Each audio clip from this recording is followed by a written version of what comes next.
नाही, मला वाटते मुख्यमंत्र्यांचं फसवायचं धोरण सगळ्यांनाच चाललेलं आहे।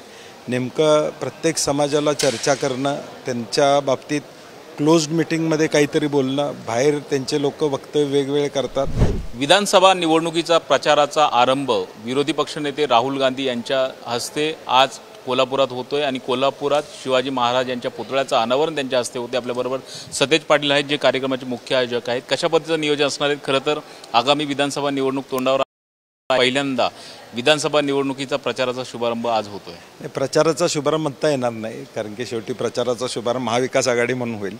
परंतु आज आराध्य शिवाजी महाराजांच्या पुतळ्याचं उद्घाटन होतंय आणि बरेच वर्षानंतर राहुलजी कोल्हापुरात येत आहेत। राजश्री शाहू महाराजांच्या जन्मभूमी कसबा बोर्डा येथे हा पुतळा उभारतोय आणि त्याचं उद्घाटन राहुलजींच्या हस्ते व्हावं अशी आमच्या सर्वांची इच्छा होती। त्याने निमंत्रण स्वीकारलेलं आहे आणि एक भव्य दिव्य कार्यक्रम आज संपन्न होईल।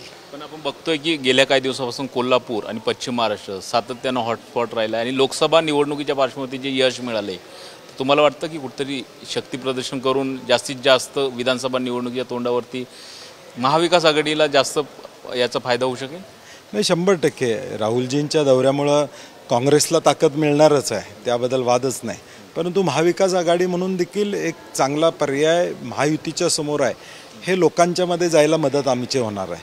आणि एकूणच पश्चिम महाराष्ट्रामध्ये या लोकसभेमध्ये आपण बघितलं, काँग्रेसला घवघवीत यश मिळालं, महाविकास आघाडीला घवघवीत यश मिळालं आणि म्हणून जवळजवळ 58 जागा पश्चिम महाराष्ट्रामध्ये आहेत, त्यामध्ये किमान 45 जागा आम्ही जिंकू अशी परिस्थिती आज तरी आहे।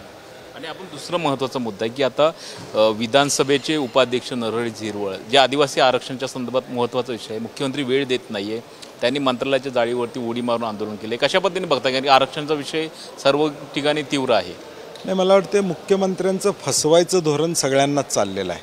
नेमकं प्रत्येक समाजाला चर्चा करणं, त्यांच्या बाबतीत क्लोज्ड मीटिंगमध्ये काहीतरी बोलणं, बाहेर त्यांचे लोक वक्तव्य वेगवेगळे करतात आणि मला वाटते काल देखील हे सगळे आमदार त्यांना भेटायला वर्षावर गेले होते। मुख्यमंत्र्यांची 5-6 तास थांबून भेट झाली नाही आणि मला वाटते निवडणुका तोंडासमोर ठेवून काही वक्तव्य करायचे असा प्रयत्न मुख्यमंत्र्यांचा साधारणपणे दिसतो।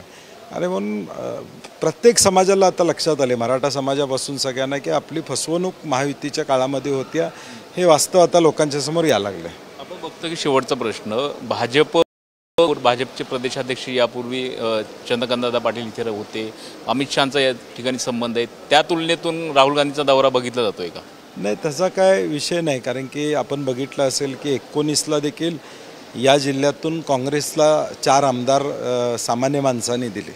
लोकसभेला देखील देशातलं वातावरण आपण बघितलं, कोल्हापूरमध्ये देखील अनेक घटना घडवायचा प्रयत्न अनेकांनी केला, परंतु शेवटी कोल्हापूर शांत असलं पाहिजे या भूमिकेतून शाहू महाराजांना खासदार करायचं काँग्रेसमधून अशी भूमिका सामान्य माणसांनी घेतली आणि आम्हाला यश मिळालं।